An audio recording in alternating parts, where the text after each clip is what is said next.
Sargodha university کے غیر قانونی کیمپسز کھولنے کے الزام میں اکتوبر میں نیب کی جانب سے گرفتار کیے جانے والے میاں جاوید گزشتہ روز انتقال کر گئے۔ وفات کے بعد میاں جاوید کی ہتکڑیاں لگی تصاویر سوشل میڈیا پر وائرل ہوئیں، جس پر عوامی اور سیاسی حلقوں کی جانب سے شدید غم و غصے کا اظہار کیا گیا۔ دوسرے ترجمان نیب اس بارے میں کہتے ہیں کہ مرحوم میاں جاوید احمد کو نیب لاہور سے صحت مند حالت میں کیمپ جیل منتقل کیا گیا تھا۔ اسی حوالے سے ہم گفتگو کریں گے اپنے پینل سے، اور ہمارا سوال اس طرح سے ہے: سرگودا یونیورسٹی و میاں جاوید کا کیمپ جیل میں انتقال، نیب کا اس پر یہ موقف سامنے آ رہا ہے کہ میاں جاوید ہماری حراست میں ہلاک نہیں ہوئے۔ آپ سے جاننا یہ چاہیں گے کہ یونیورسٹی کے سی ای او میاں جاوید کی موت کا ذمہ دار کون ہے آپ کے خیال میں؟ سب سے پہلے حفیظ اللہ نیائی صاحب آپ کی طرف آئیں گے۔ کل بھی آپ ذکر کر رہے تھے اس واقعے کا، کیا سمجھتے ہیں آپ؟ جی افسا، کل بھی ذکر کیا ہے، اور اس سے پہلے بھی ہم جب سے یہ سارے لوگ گرفتار ہوئے ہیں ان کے کئی دفعہ اس کے اوپر جو ہے بحث کر چکے ہیں، بات کر چکے ہیں۔ دیکھیں، میں سرگودا یونیورسٹی سنڈیکیٹ کا ممبر ہوں، اور مجھے افسوس ہے کہ چند ہفتے یا 2 مہینے پہلے اس بندے کا مجھے فون آیا تھا اور یہ بتانا چاہتا تھا کہ جی کس طریقے سے یہ کیمپس ہے، اور اپنا موقف دینا چاہتا تھا، اور میں سننے سے انکاری تھا۔ میں نے کہا یار میرا اس سے کوئی لینا دینا نہیں ہے، ایک میرے پاس ایک ایجنڈا ہے، اور وہ جو ایجنڈا جو آیا ہے میں نے جا کے وہ کل ہم نے ڈسکس کرنا ہے۔ تو یہ کوئی ایسی بات ہے نہیں کہ میں وہاں کا کیس لڑوں گا یا اٹھاؤں گا اگر وہ ایجنڈے میں نہیں ہے تو۔ خیر آئی گئی، اور میں بڑی تھوڑا اس سے تلخ بھی رہا، لیکن یہ بات ہوا ہے کہ میں گورنر پنجاب کو ایک دفعہ ملا شروع میں ہی، تو ان کو میں نے کہا جی کہ آپ کو یہ جو کیمپسز کھلے ہیں ان کے بارے میں بہت تحفظات ہیں، اور ان کو آپ ریگولائز کر دیں۔ تو وہ ظاہر ہے کہ ان کیمپسز کے بارے میں یہ ایک اور کہانی ہے کہ مختلف یونیورسٹیز نے پنجاب کے اندر بہت سارے کیمپسز کھولے جو کہ وجہ نزاع تھی، تو ان کا خیال تھا کہ نہیں ان کو بند ہونا چاہیے۔ میں نے کہا دیکھیں آپ اس کو بند نہ کریں، اس کو آپ ریگولائز کریں، ان کے اسٹینڈرڈائز کر لیں، ہو سکتا ہے۔ دوسری بات یہ کہ یہ کسی طور پہ کرمنل ایکٹ نہیں تھا، یہ دیکھیں اس کی انکوائری کرا لیتے، غلطی ہوئی ہوگی، سنڈیکیٹ سے اس کی اپروول نہیں ہوئی ہوگی، اس کے لیے تعدیبی کارروائی کسی پروفیسر کے اوپر، خصوصاً اس کے اندر جو ڈاکٹر اکرم چودھری صاحب جو ابھی تک جیل میں ہے۔ مجھے تکلیف ہے کہ وہ اتنا بڑا اسکالر ہے قرآن کا، عربی کا، اور درویش آدمی ہے، اتنا مرن جان و مرن۔ اس کے منہ پہ میں نے ایک دفعہ ذکر بھی کیا تھا کہ ایک انسپیکٹر نیب کا کہتا ہے کہ میں تمہارے منہ پہ تھپڑ ماروں گا۔ میرا جسم کانپ کیا یہ بات سن کے کہ اس ملک کے اندر یہ تہذیب تو تمدن ہو چکا ہے۔ اب بات آ جائے کہ جب مجاہد کامران صاحب نکلے تھے، اسی پروگرام کے اندر میں نے کہا تھا کہ مجاہد کامران صاحب نے جیو کے اوپر بھی آئے شاہ زیب خانزادہ صاحب کے ساتھ، اور بھی کئی چینلز پہ آئے، تو میں نے بڑی مؤدبانہ عزت مآب چیف جسٹس صاحب سے گزارش کی تھی کہ آپ کے پاس 184(3) بھی ہے، آپ کے پاس آئین کے آرٹیکل 8 سے لے کے فنڈامنٹل رائٹس 28 تک ہیں، تو آپ کے خدا کے واسطے اس کو سنبھال لیں۔ انہوں نے نیب کے بارے میں جو کچھ کہا ہے آپ کسی سیشن جج کو بھیج کے ایک انکوائری تو کروائیں۔ پھر کیسر امین بٹ کا آیا کہ اب سے اس میں آپ تھوڑا سا سن لیں، بڑی امپورٹنٹ چیز ہے، بس 2-3 سینٹنس میں کوشش کر دوں وائنڈ اپ کروں۔ پھر کیسر امین بٹ صاحب کا آیا کہ ان کو کوکین کے ذریعے منوایا جا رہا ہے، تشدد کے واقعات عام تھے، لوگ کئی دفعہ پہلے کو اندھے ہو چکے ہیں نیب کے تشدد سے، یہ ساری باتیں ہو رہی تھی، لیکن کسی کے کان کے اوپر جو نہیں رونگی۔ آپ کا آرٹیکل 9 کہتا ہے جو گارنٹی کرتا ہے شخصی آزادی کی، زندگی کی اور آپ کی جائیداد کی، مجھے بتائیں، اور 10 کہتا ہے فیئر ٹرائل کی۔ یہ اگر مجاہد کامران صاحب کے اوپر سو موٹو لے لیا جاتا، جو ہم سو موٹو کی ہم ایک بہار دیکھ رہے ہیں، اتنے زیادہ سو موٹو آ چکے ہیں اور جس کے اوپر ہے، لیکن یہ اتنا بڑا ظلم ہے اور اس کی ذمہ دار نیب ہے، چاہے وہ کسی طریقے سے ہو۔ اور جس چیز کا یہ ہے کہ جس طریقے سے زنجیروں میں باندھ کے اس کی زندگی نکلی ہوگی، جب اس کی روح کفسنسی کو پرواز کری ہوگی، اس کے جان سے نکلی ہوگی، تو وہ زنجیروں سے بندہ پڑا تھا بندہ، اللہ تعالیٰ کا اس قوم پہ عذاب ہے گا، ریاست مدینہ ہے۔ مظہر صاحب کی طرف جائیں گے، ریاض صاحب آخر میں پھر ایک بار آپ کی طرف آئیں گے، آپ کی بات کو لے کے آگے بڑھنے دیں۔ مظہر صاحب، نیب حراست میں جو لوگ ہیں انہوں نے پہلے بھی اپنے تحفظات کا نیب کے رویے کے حوالے سے اظہار کیا ہے، تو یہ جو واقعہ پیش آیا ہے یہ کس حد تک ان کی باتوں کو ثابت کرتا ہے، اور اب اس کے اوپر کوئی باقاعدہ طور پر کوئی نظر ثانی ہونی چاہیے جیسے نیائی صاحب گفتگو کر رہے ہیں؟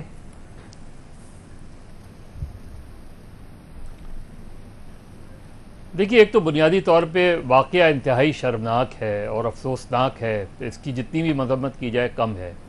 ذمہ داری کا تعین آپ دو طریقے سے کر سکتے ہیں. ایک تو اس چیز کو سمجھ لیں کہ عام طور پہ یہ کہا جاتا ہے کہ اگر پولیس کسٹڈی میں کسی کو ہارٹ اٹیک ہو جائے تو یہ سمجھا جاتا ہے جیسے ہارٹ اٹیک ٹارچر کے زمرے میں نہیں آتا, یا جیل میں اگر کسی کو ہارٹ اٹیک ہو جائے تو جیل کے آفیشلز یہ کہہ کے بری الذمہ ہو جاتے ہیں کہ جی دل کا دورہ پڑا. دیکھیے ہمیشہ یہ پریکٹس ماضی میں رہی ہے اور دوسری دنیا میں بھی ہے, یعنی دوسرے ممالک میں بھی ہے, کہ جب آپ کسی کو گرفتار کرتے ہیں تو پہلا وہ یہ ہوتا ہے کہ اس کی ذرا میڈیکل ہسٹری ہمیشہ پتہ کرنی چاہیے کہ اس کی میڈیکل ہسٹری میں اگر اس کے ماضی میں اس کو ہارٹ پیشنٹ رہا ہے یا نہیں رہا, ڈائبٹیز ہے یا نہیں ہے, مختلف کڈنیز کا پرابلم ہے یا نہیں ہے, تاکہ جب آپ کسٹڈی میں کسی کو دیتے ہیں تو اس چیز کو وہ ہوتا ہے کہ یہ صحت مند ہے. اور پھر اگر ڈیورنگ دا کسٹڈی اس کو ہارٹ اٹیک ہو جائے تو یہ ٹارچر کے زمرے میں اس لیے آتا ہے کہ ایک اسٹریس, یا تو اسٹریس ہوا ہے اس پہ یا اس طریقے سے پریشر ڈالا گیا ہے جس کی وجہ سے اسے ہارٹ اٹیک ہو گیا. لیکن ٹیکنیکلی نیب کو اس لیے آپ انڈائریکٹلی تو کہہ سکتے ہیں, لیکن ٹیکنیکلی نیب کو اس لیے رسپانسبل آپ نہیں کہہ سکتے کیونکہ ان کی کسٹڈی جیل کے پاس ہے. یہ الگ بات ہے کہ کیا جیل میں جا کے نیب ان کو انٹیروگیٹ کرتی رہی ہے جوڈیشل کسٹڈی کے دوران یا نہیں, کیونکہ ہماری ہسٹری یہ ہے کہ جیل میں ہوتے ہوئے بھی ایجنسیز جاتی ہیں, جو مختلف جنہوں نے گرفتار کیا ہوتا ہے وہ جا کے اس سے جیل کے اندر جوڈیشل کسٹڈی کے دوران بھی کرتے ہیں. پھر جیل آفیشلز کا بہت ہی کرمنل رول ہے کہ ایک آدمی جس نے کہا کہ اس کو چیسٹ پین ہو رہا ہے, اس وقت اسی وجہ سے تو آپ نے شفٹ کیا ہاسپٹل, تو کیا جب ہاسپٹل شفٹ کر رہے تھے ایک آدمی کو چیسٹ پین ہو رہا ہے تو اس کی کم سے کم وہ جو ہتھ کڑی ہے وہ تو کھول دیتے. پھر جس انداز میں وہ تصویر آئی ہے تو اس میں تو ایسا لگ رہا ہے کہ پورے جسم پہ آپ نے ایک طرح سے باندھی ہوئی ہے, تو اس لیے کسی بھی طریقے سے جیل آفیشل اس سے بری ذمہ نہیں ہو سکتے. ہاں وہ اگر جیل آفیشل یہ کہتے ہیں کہ جی جیل میں نیب کے لوگ آتے تھے اور نیب کے لوگ اسے انٹیروگیٹ کرتے تھے اور اس دوران اسٹریس لے کے اس نے وہ کیا ہے, یہ ساری چیزوں کی ایک عدالتی تحقیقات ہونی چاہیے اس چیز کی, اور یہ اگر جو بھی ذمہ دار ہو اس کو جو ہے وہ سزا بھی ہونی چاہیے. اور اس چیز کو بھی دیکھنے کی ضرورت ہے کہ ہارٹ اٹیک کہہ کر آپ اپنی ذمہ داری سے بری الذمہ نہیں ہو سکتے, خاص طور پہ ایسے بری الذمہ جیل حکام بھی نہیں ہو سکتے اور نیب کو بھی نہیں کیا جا سکتا. مدد صاحب کے خیال میں اس معاملے سے سلیم صافی صاحب جس طرح اب سے کچھ دیر پہلے کہہ رہے تھے نیائی صاحب بھی کہ مجاہد کامران صاحب نے جو باتیں بتائی تھیں نیب کے حوالے سے اس پہ سو موٹو ایکشن لیا جاتا تو بات یہاں تک نہ پہنچتی, ایسا ہونا چاہیے تھا آپ کے خیال میں؟ دیکھیے پوری دنیا میں ایک تو پہلے ہمارے دین میں بھی سب سے زیادہ احترام دیا گیا ہے استاد کے پیشے کو, اور ہمارے نبی حضرت محمد صلی اللہ علیہ وسلم نے اپنے آپ کو معلم, انما بعثت معلما, وہ جو کہہ کے اپنے آپ کو معلم کہلوانے میں فخر محسوس کیا ہے, کسی اور پیشے سے اپنے آپ کو نہیں جوڑا ہے. مغربی دنیا میں بھی آج اگر کسی پیشے کو سب سے زیادہ عزت اور احترام دیا جاتا ہے تو وہ استاد کا اور پروفیسر کا پیشہ ہے. کئی ممالک ایسے ہیں کہ وہاں پہ جج صدر کے سامنے نہیں اٹھتا, کسی اور کے سامنے نہیں اٹھتا, لیکن اگر استاد مقدمے میں پیش ہو تو اس کے لیے جج بھی اٹھ جاتا ہے. اب یہ ہم کیا کر رہے ہیں؟ بعض اوقات تو اس طرح لگتا ہے کہ اس ملک کو محفوظ رکھنے کے نام پہ شاید جان بوجھ کے اس ملک کو پوری دنیا میں رسوا کیا جا رہا ہے اور اس کی بنیادوں کو کھوکھلا کیا جا رہا ہے. اب آپ مجھے بتائیں, یہ جو ہمیں کہا جاتا ہے مثبت رپورٹنگ کا, ایک یونیورسٹی چلانے والے کو اس کی موت کی تصویر جب ہتھکڑیوں میں, اس کے بعد بھی اس کو ہتھکڑیاں لگی ہوئی ہے, اس سے دنیا میں پاکستان کا کیا امیج جاتا ہے؟ میں صرف یہ جاننا چاہتا ہوں کہ کیا اس بندے کا جرم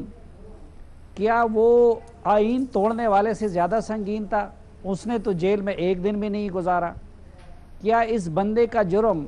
نندی پور کیس والوں سے اور EOBI کے اربوں روپوں والوں سے زیادہ سنگین تھا؟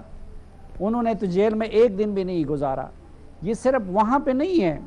اس سے پہلے جس طرح پنجاب یونیورسٹی کے وائس چانسلر کے ساتھ کیا گیا. اب ہتھکڑی اس عمر میں کیا وہ یعنی خواہ بے عزت کرنے والی بات ہے نا, وہ اس عمر میں بھاگ سکتے تھے کہ ان کو ہتھکڑی لگائی تھی. اس بیچارے کو اگر آپ ہاسپٹل میں لا رہے تھے بقول ان کے اور ان کو ہارٹ اٹیک ہوا تھا تو ایک ہارٹ اٹیک کا ملزم جو ہے وہ بھاگ سکتا ہے؟ اس وقت خیبر پختونخوا میں بھی آپ دیکھیں کتنے لوگوں کو بلایا جاتا ہے ایک ایک کیس میں. اس وقت عبدالولی خان یونیورسٹی کا بھی وائس چانسلر اندر ہے. ایک طرف آپ کے ملک میں یہ حالت ہے اور دوسری طرف آپ جگہ جگہ جا کے اساتذہ کو اور ان کو، ٹھیک ہے مجھے اس کیس کی تفصیلات کا پتہ نہیں ہے، ہو سکتا ہے میاں جاوید نے بڑا جرم کیا بھی ہوگا، میں اس کی تفصیل میں نہیں جانتا، لیکن اگر آپ نے قوم بنانی ہے تو قوم بنانے کے لیے تو آپ کئی قتل کرنے والے مجرموں کو بھی کہتے ہیں کہ آؤ اور ہتھیار پھینک دو اور ہمارے ساتھ مل لو. دوسری طرف کتنے جو ہے بڑے بڑے کرپٹ جو ہے آپ نے سیاسی مصلحتوں کی ادھر کیے. اچھا میں یہ کہنا چاہتا ہوں، دیکھیں یہ ہم اس طرح کے واقعات جب ہو جاتے ہیں نا، اب کوئی لوگ کہیں گے ڈی جی نیب کے پیچھے لگ جائیں گے، کوئی آئی جی، اس کے ڈی جی نیب کا کوئی قصور نہیں ہے، وہ تو اپنی انویسٹیگیشن کرتے ہیں. اسی طرح اگر جیل میں ان کو رکھا گیا تھا تو اس کا بھی قصور ڈی جی نیب کا. میں تو چیف جسٹس آف پاکستان سے اپیل کروں گا کہ وہ اس کا سو موٹو لے لے اور اس کا براہ راست مقدمہ وہ چیئرمین نیب پہ اس لیے درج ہونا چاہیے کہ ایک طرف آپ ریفرنسز جمع ہو گئے لوگوں کے، آپ ان کو تو گرفتار نہیں کرتے، اور دوسرا انٹروگیشن انویسٹیگیشن اور انکوائری کی سٹیج پہ آپ لوگوں کو گرفتار کر کے ان کی بے عزتیاں بھی کر رہے ہیں اور ان کو ہتھکڑیاں بھی لگوا رہے ہیں. اب یعنی یہ کیا تماشا ہے کہ بعض لوگوں کو وی آئی پی ٹریٹمنٹ ملتی ہے، بعض لوگ سرے سے گرفتار بھی نہیں کی جاتے، اور کچھ کو آپ نے گرفتار بھی کیا ہے اور ہتھکڑیاں بھی، اور عدالت میں بھی ان کو، اور انتقال کے بعد بھی ان کو ہتھکڑیاں لگی ہوئی ہیں. اب صرف ایک بات کر لیں، نیب نہیں، جیل حکام نہیں تو کون ذمہ دار ہے پھر؟ آتے ہیں نیائی صاحب، بے نظیر کے بعد آپ کی طرف آتے ہیں. میرے خیال سے تو اس کیس میں ڈسٹرکٹ جو جیل کے افسران ہیں وہ ان کی ذمہ داری ہے، کیونکہ یہ ان کو دیکھنا چاہیے جب تحقیقات ہو کہ جب ان کو کارڈیاک اریسٹ ہوا تو ان کو میڈیکل فیسلٹیز پرووائڈ کی گئی، ان کو کتنی دیر میں سروسز ہاسپٹل پہنچایا گیا. اگر آپ وہ سروسز ہاسپٹل کا لیٹر دیکھیں تو اس پہ انہیں لکھا ہوا ہے ڈیڈ آن ارائیول،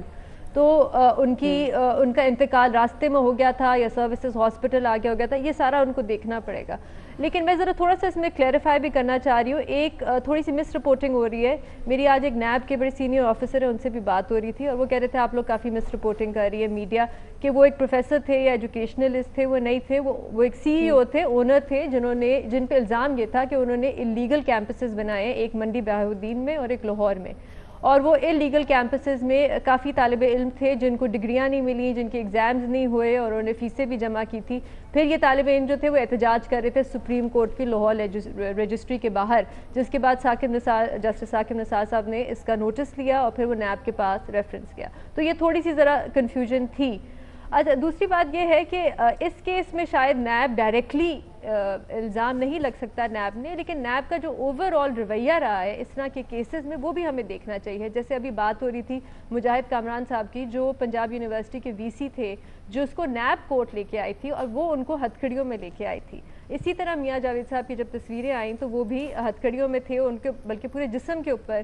چینز لگے ہوئے تھے. تو یہ آپ کے قانون کا ایک بڑا امپورٹنٹ اور ایک ویسے بھی ایک حصہ ہے، وہ یہ ہے ڈگنیٹی اینڈ رسپیکٹ. ابھی الزام صرف لگا تھا، ابھی نہ ثابت ہوا تھا، نہ کوئی کنوکشن ہوئی تھی، نہ کوئی سینٹنس ہوا تھا. تو ابھی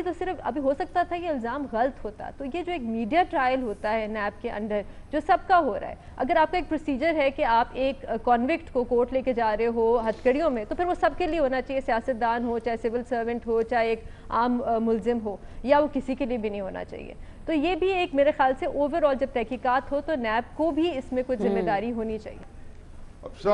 بالکل، یہ بات بھی سامنے آنی چاہیے. بینظیر، اس میں آپ نے کچھ کلیریفیکیشن بھی اس سلسلے میں ہمارے سامنے آپ لے کر آئیں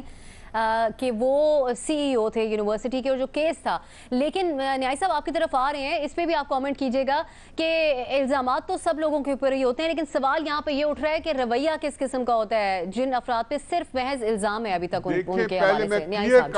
پہلے میں کلیئر کر دوں کہ یونیورسٹی آف سرگودا کا جو چارٹر ہے اس کے اندر سکم تھے، اور یہ جس دن آیا تھا آج سے 16-17 سال پہلے چودھری پرویز الہی کے دور میں،